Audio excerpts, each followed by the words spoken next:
आज हमारा टॉपिक है निर्देशांक ज्यामिति। तो हम निर्देशांक ज्यामिति के कुछ इम्पोर्टेंट क्वेश्चंस करेंगे और सूत्रों के बारे में भी जानेंगे। तो चलो शुरू करते हैं। सबसे पहले इसमें होता है कार्तीय तल, तो उसके बारे में देख लेते हैं। तो कार्तीय तल में एक क्षैतिज रेखा होती है और एक ऊर्ध्वाधर रेखा होती है लंबवत।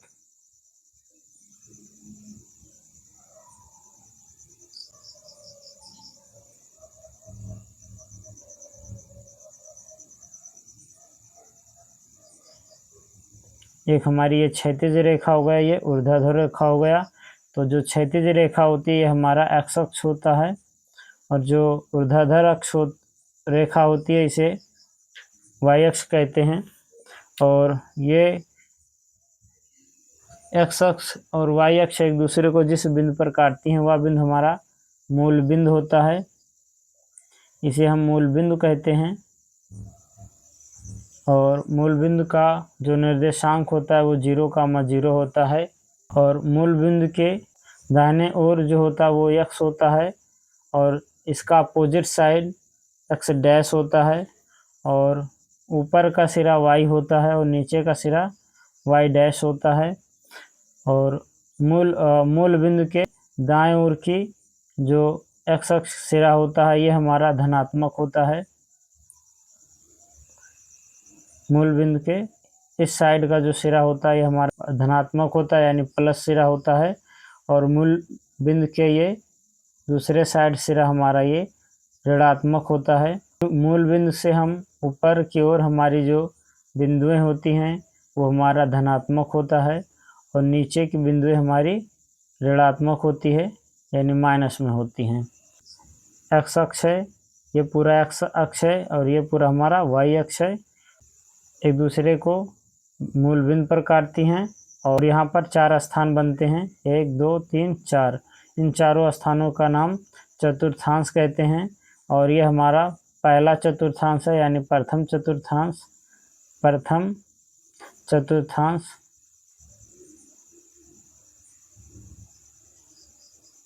ये हमारा प्रथम चतुर्थांश है, ये हमारा द्वितीय चतुर्थांश है, ये हमारा तृतीय चतुर्थांश है और ये हमारा चौथा चतुर्थांश है।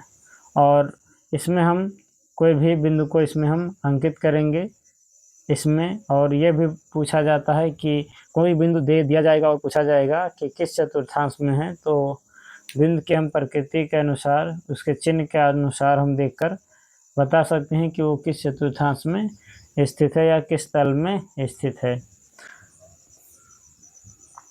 जिसे कोई क्वेश्चन करते हैं। तो पहला क्वेश्चन है कि -1,4, 4,1 व 3 किस चतुर्थांश में स्थित है, तो यह हमें बताना है। तो इसके लिए हम एक चतुर्थांश बनाएंगे। ये हमारा x अक्ष है, ये x डैश होगा, ये y होगा और ये y डैश होगा। उसके बाद में इसको हम बराबर भाग में बांट लेंगे।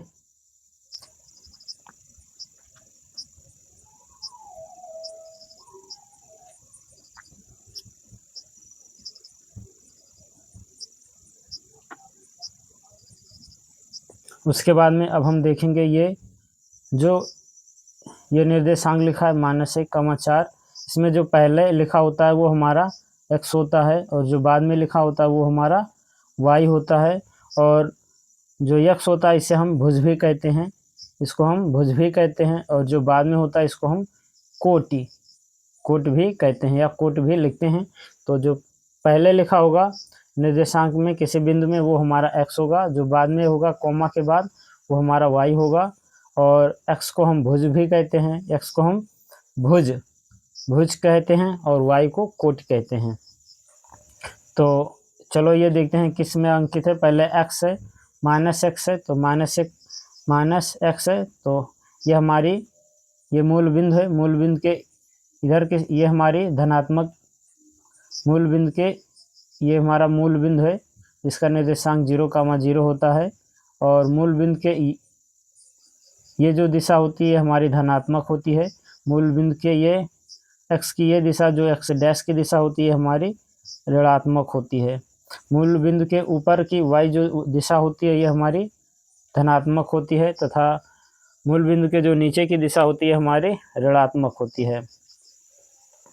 तो -1 एक्स पर हमें जाना है, -1 कदम जाना है, 1 कदम जाना है और माइनस दिशा में जाना है, तो ये हमारी प्लस का दिशा होगा। अगर इधर जाएंगे तो हम प्लस में जाएंगे, अगर हमें माइनस जाना है तो इधर जाना पड़ेगा। तो हमें 1 जाना है तो 1 यहाँ पर पहुँच गए, यहाँ पर चलेंगे, यहाँ से काउंट करेंगे 1, तो 1 यहाँ पर पहुँच गए। उसके बाद में वाई पर जाना है, माइनस दिशा में जाना है, 4 जाना है, तो माइनस में जाएंगे 4 जाएंगे, तो वाई ऊपर का हमारा प्लस दिशा है और नीचे का माइनस दिशा है, तो 4 हमें जाना है, तो 1 2 3 4, तो यहाँ इसका इसके और इसके, तो यहाँ पर हमारा होगा ये पॉइंट हमें मिलेगा। यहाँ से सीधा लंबवत आएंगे और 4 कदम आएंगे और यहाँ से 1 कदम इधर होगा, 1 कदम इधर आएंगे या 1 पॉइंट इधर आएंगे। एक्स पर 1 यहाँ गए और यहाँ के सीधी रेखा में 4 कदम वाई में जाएंगे ऋणात्मक दिशा में, 1 2 3 4, तो ये जो हमें पॉइंट मिलेगा ये पॉइंट होगा हमारा -1, -4।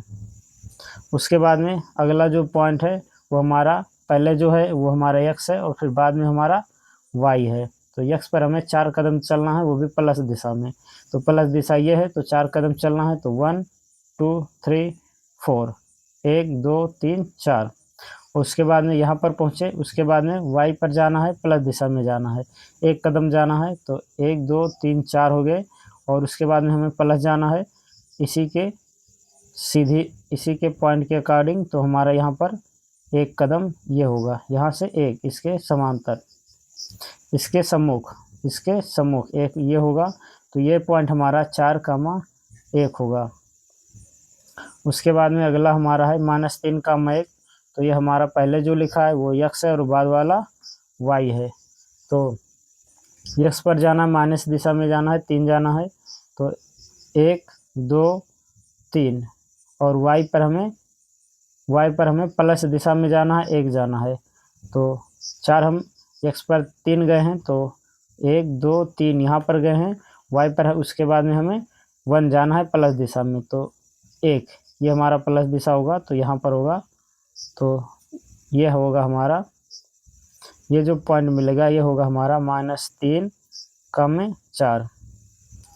तो ये हमारा जो पॉइंट है ये हमारा है तृतीय चतुर्थांश में, ये हमारा तृतीय चतुर्थांश में स्थित होगा। और ये वाला जो बिंदु है 1,4 ये हमारा प्रथम चतुर्थांश में स्थित होगा। और उसके बाद में ये हमारा -3,1 ये हमारा द्वितीय चतुर्थांश में स्थित होगा। तो इस तरीके से हम बता सकते हैं कि कोई भी किस चतुर्थांश में स्थित होगा, या ऐसे भी समझ सकते हैं, क्योंकि पहले हम x का लिखते हैं, तो इधर हमारा x का जितना इसमें होगा x पूरे प्लस में होंगे, इसका प्लस चिन्ह होगा x का, और y का हमारा ऊपर भी होगा ये, तो ये भी हमारा प्लस होगा, अर्थात प्लस का प्लस होगा। इसमें हमारा x, इस चतुर्थांश में हमारे x का मान जो होगा वो ऋणात्मक होगा, y का मान हमें ऊपर जाने के लिए धनात्मक मिलेगा। तो इस दूसरे चतुर्थांश का जो निर्देशांक होगा वो माइनस प्लस होगा। और तृतीय चतुर्थांश के लिए इस चतुर्थांश के लिए यहाँ पर हमें x का मान माइनस में प्राप्त होगा, और y का मान हमें नीचे आना पड़ेगा, तो जिसके लिए y का मान भी हमें माइनस में प्राप्त होगा। तो तृतीय चतुर्थांश का चिन्ह होगा माइनस, तो तृतीय चतुर्थांश का जो चिन्ह होगा माइनस होगा।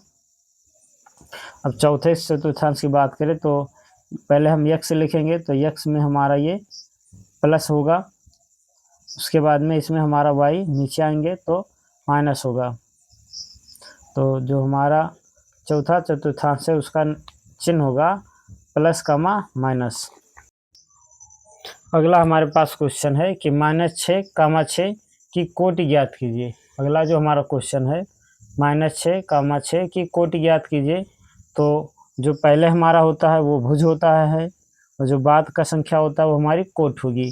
तो इसमें कोट ही होगा हमारा, ये हमारा x होगा और ये y होगा। तो y को हम कोटि कहते हैं, तो कोटि का मान हमारे पास 6 होगा। अगला हमें एक सूत्र डिराइव करना है कि दो बिंदुओं के बीच की दूरी ज्ञात करने के लिए सूत्र जो यूज होता है वो क्या होगा, दो बिंदुओं के बीच की दूरी। तो इसके लिए हमने एक ग्राफ बनाया है, यहाँ पर दो बिंदु स्थित है x1 y1 और x2 y2, तो इनके बीच की हमें दूरी ज्ञात करना है। तो चलो करते हैं। तो इस बिंदु की ये हमारा x अक्ष है और ये हमारा y अक्ष है। तो इस बिंदु का x अक्ष से जो इसकी दूरी होगी वो क्या होगी, इस बिंदु का इस बिंदु का x अक्ष से जो दूरी होगा वो हमारा y होगा, y1 होगा। और इस बिंदु का y अक्ष से जो दूरी होगा वो हमारा x का मान हमारा x1 है, तो ये x1 होगा। तो इस बिंदु की जो हमारी y अक्ष से जो दूरी है वो x1 होगी। तो यहाँ से लेकर यहाँ तक हमारा ये x1 होगा और ये हमारा यहाँ से लेकर यहाँ तक y1 होगा। उसके बाद में ये जो दूरी दिया है ये दूरी हमारा यहाँ से यहाँ तक यानी x अक्ष से इस बिंदु की जो दूरी होगी वो हमारा क्या होगा, y2 होगा। तो इस बिंदु का x अक्ष से जो दूरी होगा वो हमारा y2 होगा, पूरी दूरी। और इस बिंदु का y अक्ष से दूरी जो होगा वो x2 होगा, अर्थात यहाँ से लेकर मूल अर्थात y अक्ष से लेकर जो लंबवत इसकी दूरी होगी, जो लंबवत दूरी होगी वो हमारा x2 होगा।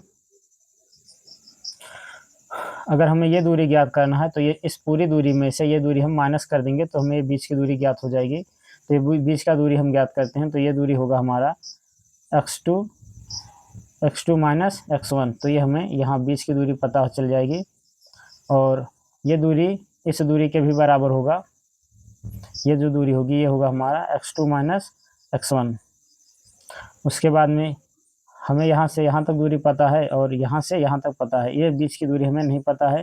तो ये जो बीच की दूरी होगा ये y2 में से अगर हम y1 को माइनस कर दे तो ये बीच की दूरी आ जाएगा y2 माइनस y1। तो ये दूरी जो होगी वो होगा हमारा y2 माइनस y1। अब इन दोनों के बीच के जो अब x1 y1 और x2 y2 के बीच के जो दूरी है वो हमारा कुछ ये होगा इस तरीके से, और इसका मान हमें ज्ञात करना है। तो यहाँ पर देखने पर हमें एक समकोण त्रिभुज नज़र आ रहा है। तो इस चित्र को देखने पर हमें एक समकोण त्रिभुज नज़र आ रहा है। तो ये हमारा आधार है और ये हमारे लंब हैं और ये हमारे कण हैं। तो इसकी दूरी अगर a और b है तो AB बराबर होगा अंडर रूट आधार स्क्वायर अर्थात x2 माइनस x1 का whole square, x2 minus x1 का होल स्क्वायर प्लस उसके बाद में ये दूरी आएगी ये लंबाई अर्थात y2 माइनस y1 का होल स्क्वायर। तो ये हमारा सूत्र होगा AB का मान हमें ज्ञात करने के लिए, यानी इन दोनों बिंदु A और बिंदु B की जो बीच की दूरी होगा वो होगा under root x2 minus x1 का whole square plus y2 minus y1 का होल स्क्वायर। या हम इसी सूत्र को x1 को आगे करके भी लिख सकते हैं कि x1 माइनस x2 का whole square plus y1 minus y2 का होल स्क्वायर, क्योंकि ये बिंदु यहाँ पर भी स्थित हो सकता है, ये वाला यहाँ भी हो सकता है। तब इसके बीच की जो दूरी होगी फिर x1 माइनस x2 का whole square plus y1 minus y2 का होल स्क्वायर, ये हमारा सूत्र होगा। अब चलो इस सूत्र पर आधारित कुछ प्रश्नों को हल करते हैं, क्वेश्चन करते हैं। तो अब हम एक क्वेश्चन करते हैं कि बिंदु 5, -3 व 8, 1 के बीच की दूरी क्या है। तो दूरी का सूत्र ये हमारे पास है d बराबर under root x1 minus x2 का whole square plus y1 minus y2 का होल स्क्वायर। तो ये हमारा x1 इन बिंदुओं को हम मान लेंगे क्रमशः x1 y1, इसको x2 y2। तो यहाँ पर मान रख देंगे x1 के मान हमारा है 5, तो 5 रखेंगे, फिर माइनस, तो माइनस लिखेंगे।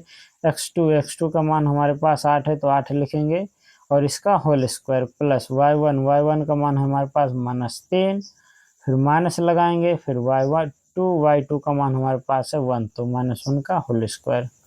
तो 8 में से 5 माइनस होंगे तो -3 होगा।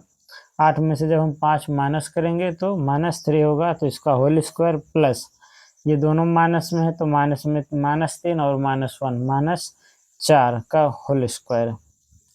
तो जब हम 3 का स्क्वायर करेंगे, -3 का स्क्वायर करेंगे तो -3 इंटू -3, तो माइनस इंटू माइनस का प्लस होगा, 3 3 जा 9 होगा, तो ये होगा हमारा 9, प्लस -4 का स्क्वायर करेंगे तो -4, माइनस इंटू माइनस का प्लस होगा इसी प्रकार से, और 4 4 जा 16,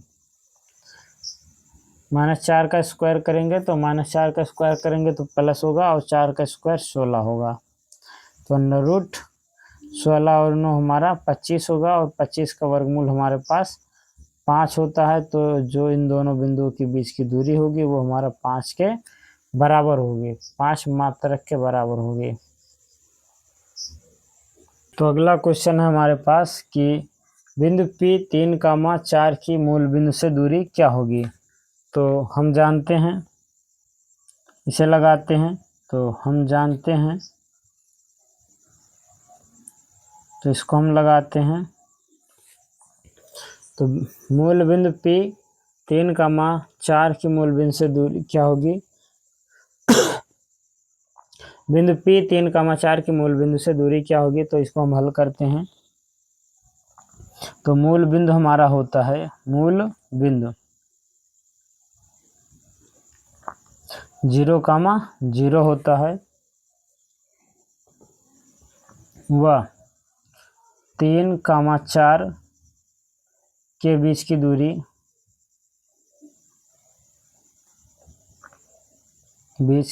दूरी तो D बराबर लिख लेते हैं, सूत्र जो होता है वो लिखेंगे x1 - x2 का whole square plus y1 - y2 का होल स्क्वायर। ये हमारा x1 होगा, ये y1 होगा, और इधर नहीं इधर मानते हैं, ये हमारा x1 है, ये y1 है।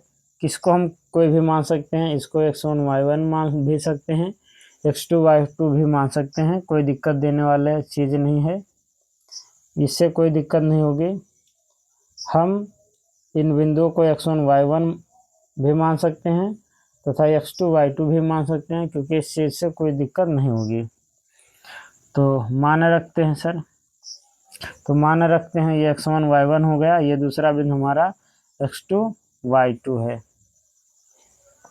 तो x1 का मान हमारे पास 0 है, माइनस x2 का मान है 3, x2 का मान है 3, तो -3 का स्क्वायर प्लस y1 का मान 0 है, माइनस x2 का मान है 4 का स्क्वायर, तो यहाँ पर हमारा होगा -3 का स्क्वायर प्लस 4 में से 0 माइनस होंगे तो -4 का स्क्वायर, और √3 का स्क्वायर -3 का स्क्वायर प्लस में होगा 3 3 9 प्लस 4 का स्क्वायर 16 होगा, माइनस में है तो प्लस में 16 होगा, और ये होगा हमारा 25, और 25 का वर्गमूल 5 होगा।